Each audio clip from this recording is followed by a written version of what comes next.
Oi pessoal, tudo bem? Hoje eu tô aqui com o meu pastor, Manuel Neto. Oi! E eu tô trazendo mais um vídeo pra vocês de Cordeirinho de Jesus. E se vocês querem saber qual é o assunto de hoje, venham com a gente. Venham!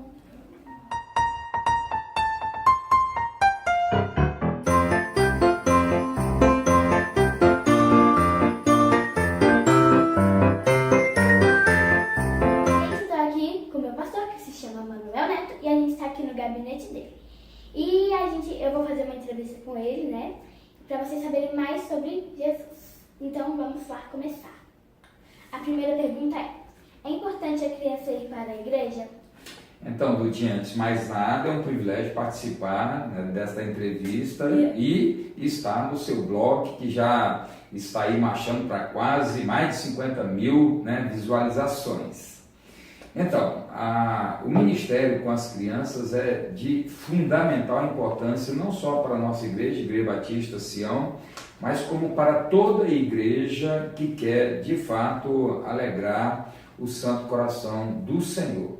Nosso esforço aqui é para que as melhores instalações e os melhores professores da igreja sejam aqueles destinados a trabalhar com as crianças. O ministério, né, com as crianças na Igreja Batista Sião é prioridade, inclusive na formação e qualificação de professores, assim também como nas instalações e material didático.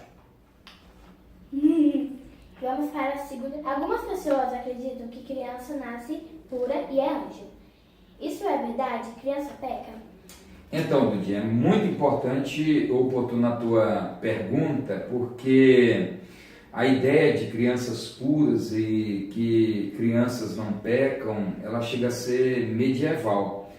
A Bíblia diz em Romanos 3 que todos pecaram e destituídos estão da glória de Deus. Nós já nascemos em pecado, a nossa natureza é caída. Nenhum pai e nenhuma mãe ensina uma criança a mentir, e você sabe como criança que algumas já com 1 ano e às vezes até com menos, né, começa a falar e já mente, né, já esconde coisas do pai. É a natureza caída do homem. E respondendo de maneira muito clara a sua pergunta, as crianças pecam sim, e o estado, né, nosso e de criança é de queda, como a Bíblia assim nos assegura. Não existem crianças puras. O que existem é um nível de consciência que ainda não sabe distinguir o que é certo e errado, mas à medida em que esse nível de consciência vai crescendo, aí sim, né, a questão do pecado é real. E voltando ao que diz o texto sagrado, todos pecaram e destituídos estão da glória de Deus. A nossa natureza, ela é caída. A ideia de crianças são puras, né, ela é medieval. A Bíblia pinta um outro quadro, inclusive de que as crianças precisam sim ter um encontro real com o Senhor Jesus. Eu concordo, porque toda criança peca, né? Porque toda criança é um ser humano, igual os adultos. Isso. Vamos para a terceira pergunta. Deus ouve a oração de uma criança? Isso é fundamental. Deus ouve sim a oração de uma criança. Há um texto na Bíblia que retrata muito bem essa verdade. Em Gênesis 21, Agar, que era uma concubina de Abraão, foi dispensada e ela está num deserto, na iminência de morrer, ela e seu filho Ismael. E diz o texto sagrado que o Senhor ouviu a oração do menino. E com quem Ismael, esta criança, aprendeu a orar? Com quem que Ismael aprendeu a invocar o nome do Senhor? Certamente com seu pai Abraão. Então, Então, Agar e Ismael no deserto, sem água, sem pão, sozinhos, foram salvos pelo Senhor por causa da oração de uma criança. E o texto sagrado é muito claro quando diz, né, quando o anjo diz a Agar, que Deus ouviu a oração do menino. Então Deus ouve sim a oração de uma criança, especialmente uma criança que tem o coração voltado para Deus. Eu concordo porque quando eu faço oração, faço alguma coisa, isso acontece. Deus ouve a sua oração. Que bom. Vamos para a quarta pergunta. Qual é a relação de Deus com as crianças? A comunicação é mais rápida e é direta mesmo? Então, a relação do Senhor com as crianças, né, é de afetividade. Há um texto muito conhecido de todos, quando Jesus, né, se dirige aos discípulos e aos que estavam com eles, impedindo as crianças de chegarem a ele. O Senhor proíbe e grita a plenos pulmões: deixai vir a mim as criancinhas. A relação do Senhor Jesus, a relação do Senhor com as crianças é de extrema afetividade e os braços estão sempre abertos para essas crianças. Inclusive, né, o próprio Senhor Jesus disse que nós precisaríamos nos tornar como crianças para evidenciar o verdadeiro caráter cristão, ou seja, de inclinação, de dependência, de aceitação.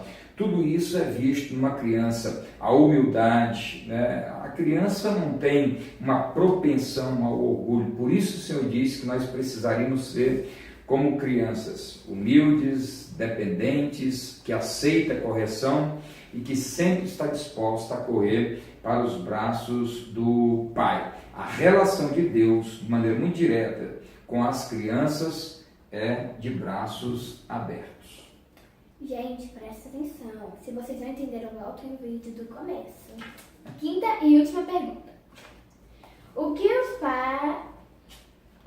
pais podem fazer para ensinar os caminhos de Deus para os seus filhos?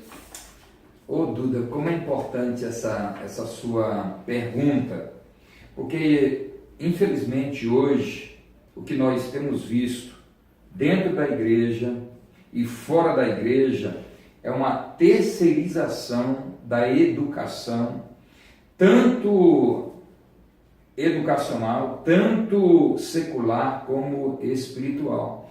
Alguns pais têm repassado para a igreja a obrigatoriedade de ensinar seus filhos em relação aos santos e retos caminhos do Senhor. Quando em Deuteronômio capítulo 6, né, a partir do versículo 7 e 8, é dito que a responsabilidade de inculcar a palavra do Senhor é dos pais. Note bem, não diz das mães, né? Diz dos pais.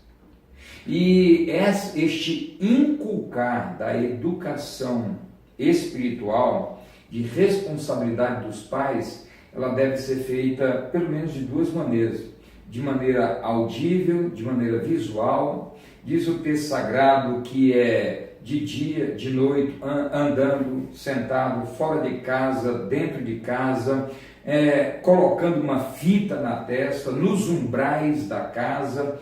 A responsabilidade de educação, né, acerca de Deus é dos pais. A igreja é uma auxiliadora, mas não a responsável pela educação em relação às coisas de Deus aos filhos. Essa responsabilidade está restrita aos pais. A igreja, como eu disse, é uma auxiliadora. A Bíblia diz que quando os pais, no livro de Provérbios é dito, que quando os pais ensinam os seus filhos, não os caminhos, mas o caminho, ainda que eles venham a envelhecer, jamais se esquecerão dos princípios inculcados pelo papai e pela mamãe. Prioritariamente, à luz do texto, a responsabilidade é dos pais. E repito, essa educação ela tem que ser a todo tempo, dentro de casa, fora de casa, é o pai andando com o filho, é dentro de casa, de maneira visível, de maneira audível. Ou seja, né, em todo o tempo e de todas as maneiras. Gente, tudo que ele falou é muito importante para vocês. Agora vamos para a parte surpresa. Um bate-bola. Ih, isso você não Vai combinou ser comigo, dessa né? Você não combinou surpresa. bate-bola. Eu vou te falar uma palavra e você vai ter que me responder só com uma palavra. O que você acha com uma palavra? Mas vou tentar. Primeira palavra, Deus. Tudo. Segunda palavra, vida. Cristo. Terceira, amor. Amor. A essência da vida. Uma palavra. Ah, uma palavra. Essencial. Hospital. Quinta, família. Família. Família.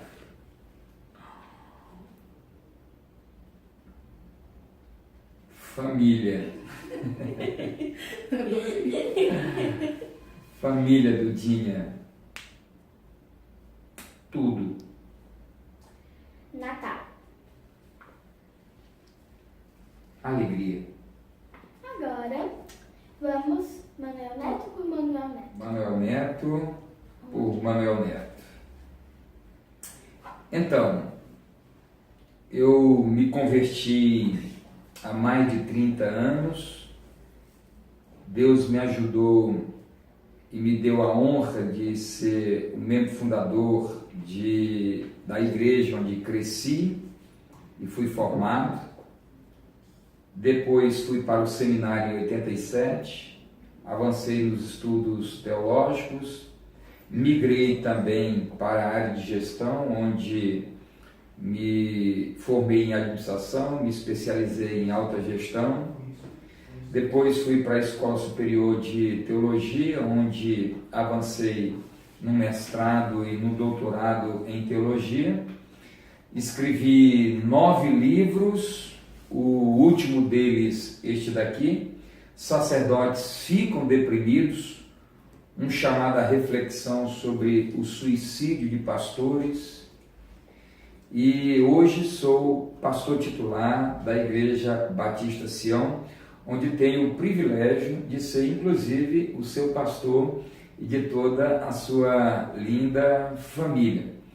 A minha paixão é estudar a palavra do Senhor, pregar a palavra do Senhor e, quando tenho tempo, dar uma saidinha e pescar alguns tucunarés na Serra da Mesa. Você gosta de pescar? Eu amo pescar e Deus me deu o privilégio de associar a ser pescador de homens e de alguns tucunarés, como eu te disse, no Lago Serra da Mesa. Agora, me fala uma música que você gosta. Uma música que eu gosto, né? Eu posso até te escandalizar, mas eu gosto muito de uma música que talvez você já tenha ouvido, se não a tua mãe, teu vovô, tua vovó sabe. Eu gosto muito de Majestade Sabiá, uma música que me faz lembrar das minhas raízes. Gosto também de uma outra música chamada Asa Branca, cantada pelo saudoso Luiz Gonzaga. Mas para não te deixar escandalizada com o teu pastor, eu também gosto, né, de hinos do cantor cristão. O meu hino preferido é o 398, mas há uma música que nós temos cantado ultimamente que retrata muito bem o que eu gostaria de ver na igreja. Uma adoração a Deus que independe de circunstâncias, uma adoração que independe de portas abertas, uma adoração que independe de curas e milagres. Se Deus abrir portas, Ele é Deus. Se Deus fechar a porta, Ele é Deus. Se Deus curar, Ele é Deus. Se Deus não curar, Ele é Deus. E esta música tem trazido muita alegria ao meu coração quando eu a ouço. Uma música que você gosta, Então, Duda, só você mesmo para me fazer cantar. Você sabe que a congregação, né, não me permite cantar. Então, como eu havia dito, né, 3 músicas, né, eu citei 3 músicas que eu gosto muito. Asa Branca, né, Majestade Sabiá, porque me reporta as minhas origens. E uma que nós temos cantado na nossa igreja e que retrata perfeitamente o que eu entendo em relação a Deus, é uma música inclusive de alguém, de uma pessoa próxima de nós, disseram que essa música é de um goiano. E a música então diz assim, né, Dudinha: se Deus fizer, Ele é Deus; se não fizer, Ele é Deus; se a porta abrir, Ele é Deus; mas se fechar, continua sendo Deus. Eita!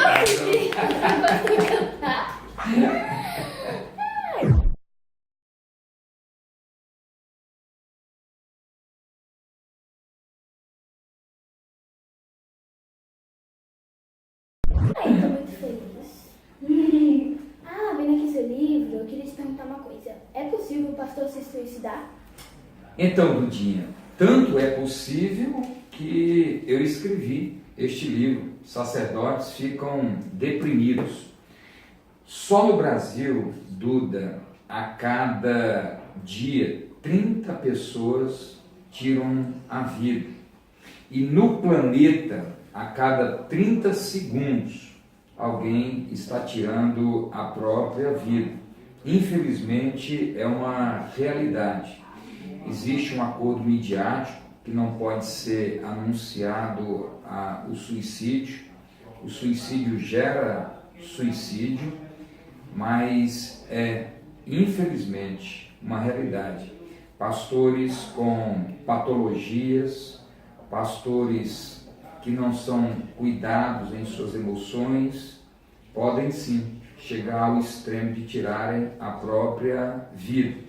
Em casos extremados, isso acontece e eu trato neste livro. Obrigado aí pela oportunidade de participar do seu blog, o que para mim é uma honra muito grande. Onde a gente pode conseguir o livro do senhor? Então, né, na minha própria página, né, diretamente comigo, nas distribuidoras, está chegando. Inclusive, Dudinha, para minha alegria, a primeira edição já está totalmente esgotada. Estou esperando, então, uma segunda edição. Então, gente, todas as informações do pastor eu vou deixar na descrição do vídeo. Obrigada por ter aceito o convite. O senhor é sempre bem-vindo aqui no canal. Quando você quiser, você pode voltar, pedir e a gente dá um jeito de vir aqui de novo para gravar. Muito obrigado, Dudinha. Bom, como eu gente, disse, é uma honra estar com você. Bom, gente, esse foi o vídeo de hoje. Espero que vocês tenham gostado. Não se esqueça que Deus fala. Fala fácil E repete. Não se esqueça de se inscrever no canal aqui embaixo, de deixar nos comentários o que você achou do vídeo, de deixar gostei, de compartilhar com seus amigos e me seguir nas redes sociais que vão aparecer no final do vídeo. Um beijo, 4 queijos e até o próximo vídeo. Tchau, tchau. Um beijo. Tchau. Tchau.